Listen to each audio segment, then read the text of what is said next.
साथियों नमस्कार। मैं राजवीर सिंह दिल्ली से और मैं आपसे लोकतंत्र के बारे में दो शब्द कहना चाहूँगा।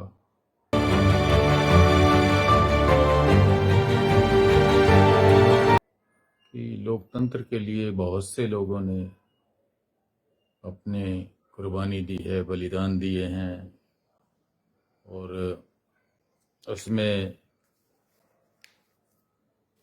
रूस के नवल्नी भी हैं जिन्होंने रूस की जेल में लोकतंत्र के लिए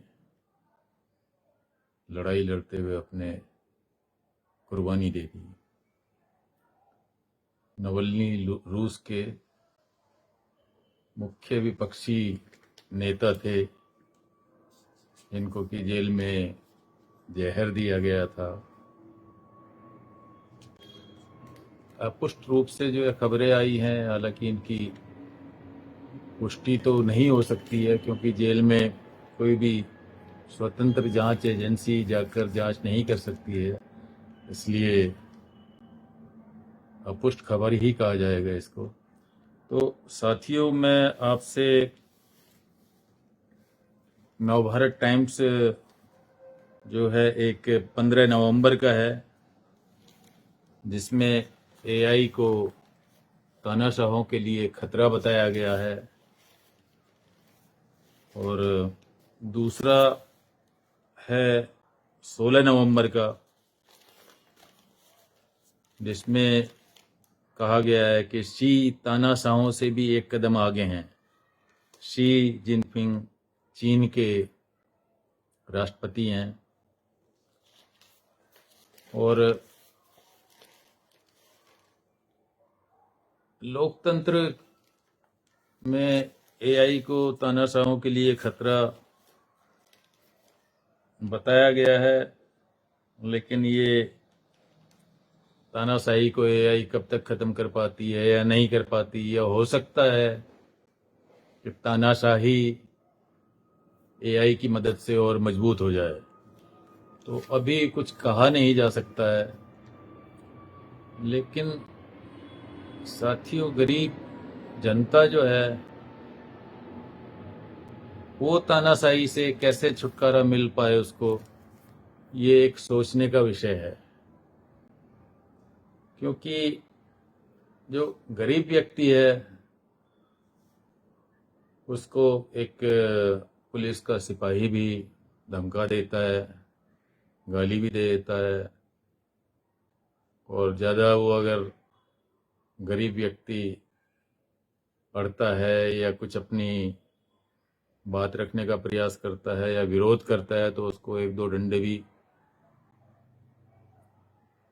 मारे जा सकते हैं। और इतने पर भी अगर गरीब व्यक्ति नहीं रुकता है, नहीं मैदान छोड़कर भागता है, तो उसको जेल भी हो सकती है और यहाँ तक कि उसकी हत्या भी की जा सकती है। तो साथियों, मैं तो आपसे क्या कहूँ गरीब व्यक्ति के बारे में। जो गरीब लोग हैं वो आपस में ही एक दूसरे को मारने के लिए तैयार रहते हैं। शासन को तो बस केवल इशारा करना होता है, शासकों को गरीब व्यक्ति आपस में ही लड़ने मरने के लिए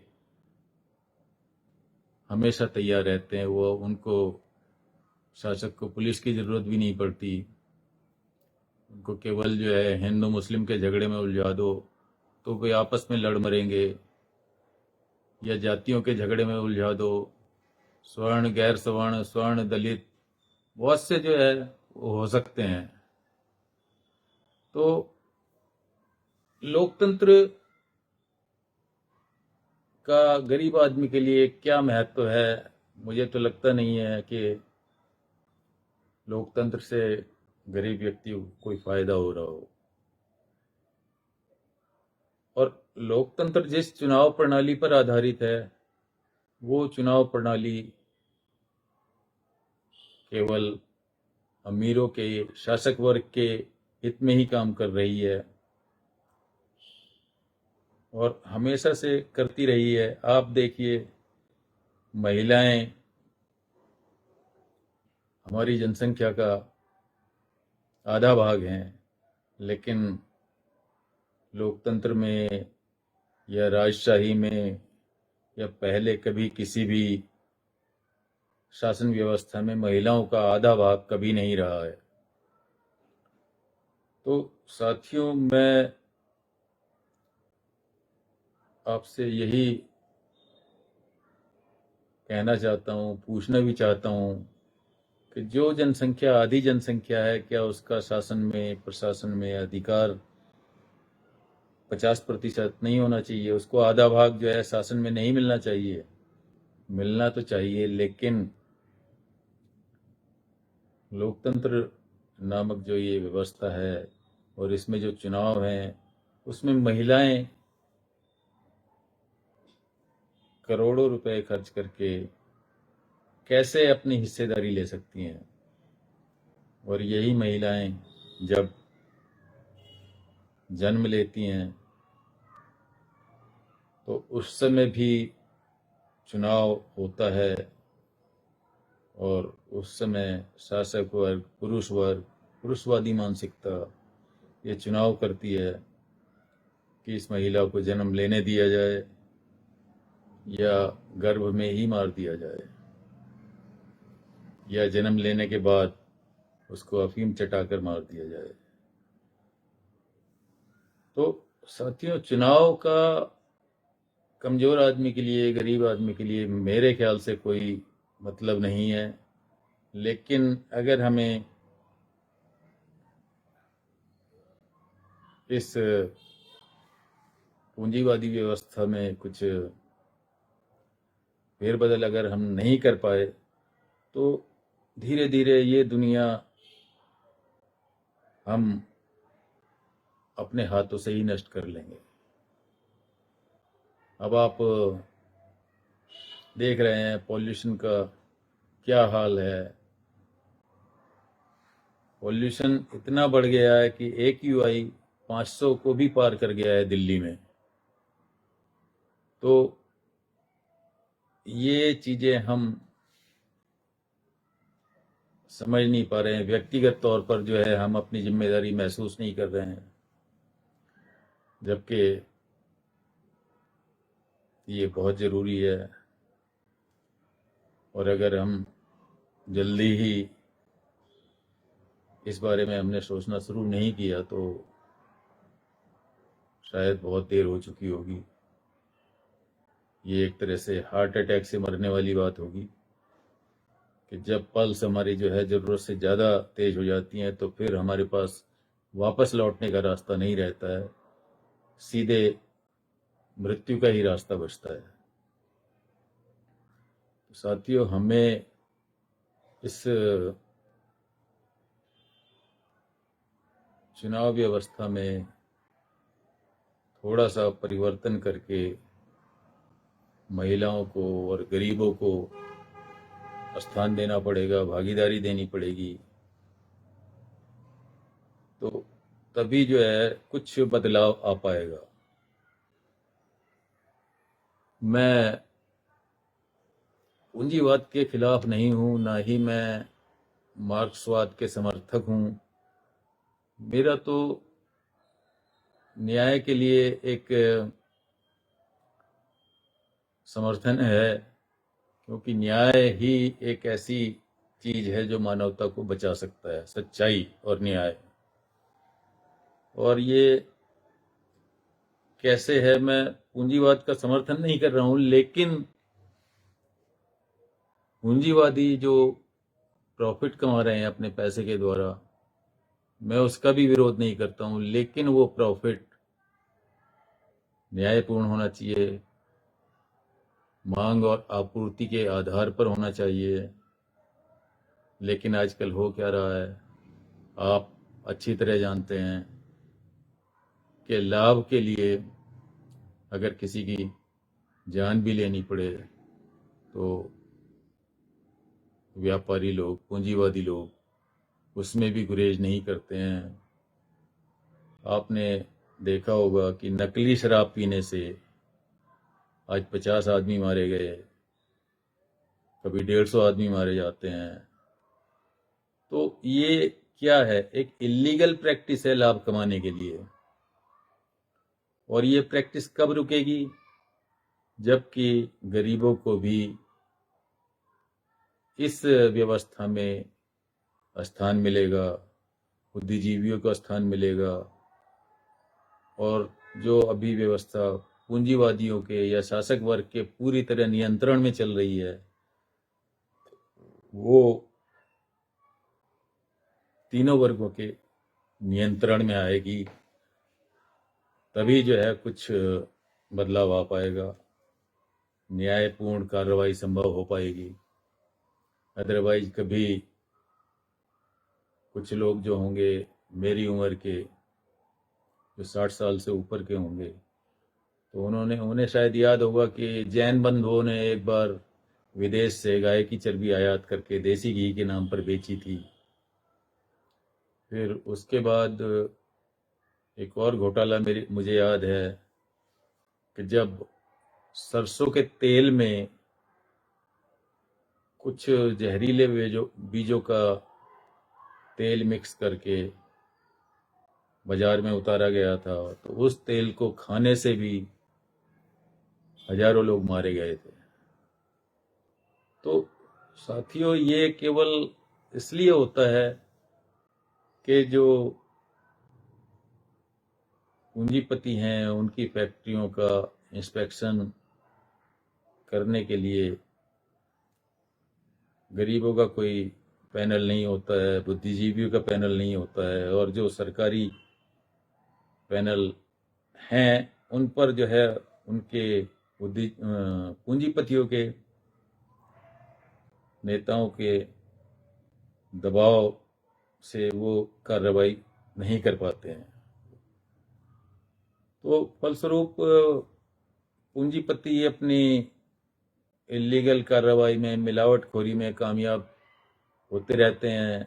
ये सब ऐसे ही चलता रहता है और ये आगे बढ़ने पर ही है, कम नहीं हो पाएगा। तो इसके लिए मेरा जो विचार है वो ये है कि पूंजीपतियों को, बुद्धिजीवियों को और गरीबों को, तीनों को शासन में एक एक हिस्सा, यानी कि एक एक तिहाई हिस्सा तीनों वर्गों को दे दिया जाए, बिना किसी चुनाव के। और ये तीनों वर्गों का फिर चुनाव द्वारा इनके प्रतिनिधि चुने जाएं और उन प्रतिनिधियों का जो क्राइटेरिया है, हर एक वर्ग अपने अपने प्रतिनिधि का क्राइटेरिया निश्चित करे और जनता को आज़ादी हो कि वो तीनों वर्गों में से किसी भी वर्ग में जाना चाहती है तो वो जा सकती है चुनाव के समय।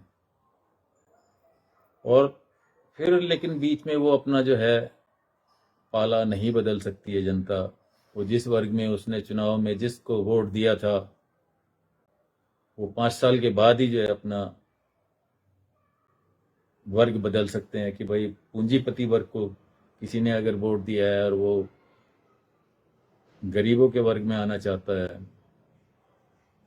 तो वो एक निश्चित समय के बाद आ सकता है। ये नहीं है कि आज उसने पूंजीपति के किसी लीडर को वोट दिया है तो कल को वो बुद्धिजीवियों के वर्ग में चला जाए और परसों को गरीबों के वर्ग में चला जाए।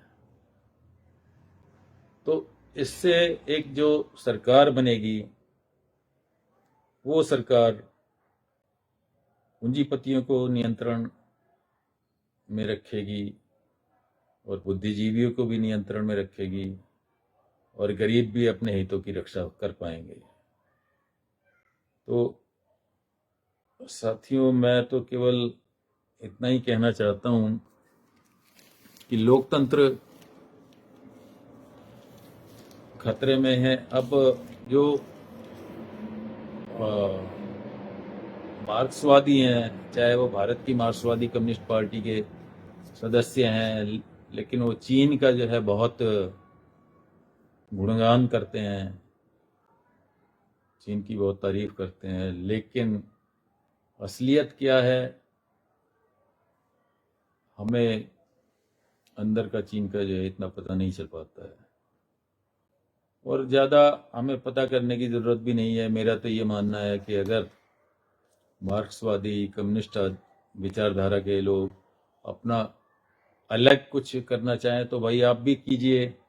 पूंजीवादी हैं, उनको कुछ करना है तो वो अपनी विचारधारा पर काम करते हुए आज़ादी के साथ जो भी करना चाहें कानून के दायरे में वो कर सकते हैं, प्रॉफिट कमाने की उनको आज़ादी रहेगी। लेकिन हर वर्ग का उस प्रॉफिट पर जो है तीनों वर्गों का 1-1 तिहाई हिस्सा रहेगा, और इसको मान लीजिए कि कोई दूध व्यापारी बना रहा है, बेच रहा है, अगर वो उस पर किसी का नियंत्रण नहीं है तो वो असली दूध, आधा असली दूध और आधा नकली दूध बनाकर मिलाकर जो है अपना मुनाफा कमा लेगा। और अगर सरकारी इंस्पेक्टर या पुलिस या कोई और लोग आएंगे तो उनको पैसे देकर वो मामला रफा दफा कर सकता है। लेकिन अगर उसके गरीबों का, मजदूरों का, बुद्धिजीवियों का नियंत्रण रहेगा तो उसकी फैक्ट्री में जो काम करने वाले हैं वो भी एक तरह से भागीदार होंगे मुनाफे के। और भागीदार होने से क्या होगा कि वो गलत काम को वहीं पर रोक देंगे, दूध में मिलावट को रोक देंगे, क्योंकि मिलावट का असर उन पर भी पड़ेगा, उनको भी सजा हो सकती है। तो एक आदमी गलत काम कर सकता है, अपराध कर सकता है, लेकिन ज़्यादा से ज़्यादा लोग अगर उसमें शामिल होंगे तो किसी न किसी का ज़मीर गवारा नहीं करेगा और वो उसकी शिकायत आगे कर देगा। तो ये एक ऐसी व्यवस्था होगी जिसमें तीनों वर्ग एक दूसरे पर चेक रखेंगे, एक दूसरे पर निगाह रखेंगे, और ये लोकतंत्र के लिए भी बहुत अच्छा रहेगा, क्योंकि तीनों वर्गों में प्रोपोर्शनल रिप्रेजेंटेशन के द्वारा छोटे बड़े हर व्यक्ति को भागीदारी मिलेगी और उनको अपने वोट वापस लेने के अधिकार के द्वारा अपने नेताओं पर नियंत्रण रखने की भी आज़ादी मिलेगी। तो साथियों, मैं तो यही आपसे रिक्वेस्ट करना चाहता हूँ, अपील करना चाहता हूँ कि लोकतंत्र में हमें अब नया प्रयोग करना पड़ेगा, अदरवाइज हम लोग जो है अपने आने वाली पीढ़ी को जवाब नहीं दे पाएंगे। बस धन्यवाद, मैं यही कहना चाहता हूँ। बाकी अगले वीडियो में मैं कहूँगा, आपसे यही उम्मीद है कि आप वीडियो में जो बातें कही गई हैं उन पर कमेंट अवश्य दें। हो सकता है कहीं पर मैं गलत हूँ तो उस गलती को सुधारने का आप प्रयास अवश्य करें, क्योंकि लोकतंत्र बचाना मेरी ही नहीं, आपकी भी जिम्मेदारी है, सभी लोगों की जिम्मेदारी है। धन्यवाद। हमारे चैनल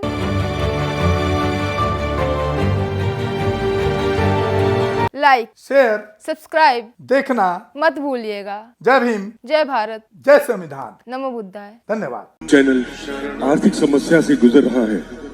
अगर आप बहुजन समाज में बाबा साहेब अम्बेडकर और तथागत बुद्ध की विचारधारा को अधिक से अधिक लोगों तक पहुंचाना चाहते हैं तो हमें आर्थिक सहयोग प्रदान करें, ताकि हम अपने चैनल के माध्यम से देश विदेश में समता, बंधुता, एकता और संवैधानिक अधिकारों को ज्यादा से ज्यादा लोगों तक पहुंचा सके। आप अपनी सहायता राशि नीचे लिखे खाते में जमा करा सकते हैं। खाता धारक गौतम रत्ना, खाता संख्या 3169576861, IFSC कोड SBIN 0060336, बैंक भारतीय स्टेट बैंक। आप हमारे बैंक खाते का विवरण स्क्रीन पर भी देख सकते हैं। जय भीम, जय भीम। मैं गौतम रत्ना गौतम फिल्म्स प्रोडक्शन में आपका स्वागत करता हूं। आप हमारे प्रोडक्शन हाउस के अंदर अपना कैरियर बना सकते हैं as a film director, as a producer and actor and actress and editor and cinematographer also. अगर आपको फिल्म से रिलेटेड कुछ भी प्रोजेक्ट आपको बनवाना है तो हमारे पास में पूरा सेटअप है, जिसमें फिल्म कैमरा है, शूटिंग लाइट्स है और एडिटिंग है। सारा A to Z एक ही जगह पर आपको हमारे यहाँ पर मिल जाएगा। तो दोस्तों, आप हमें कांटेक्ट कर सकते हैं हमारे नंबर्स पर 9810085714।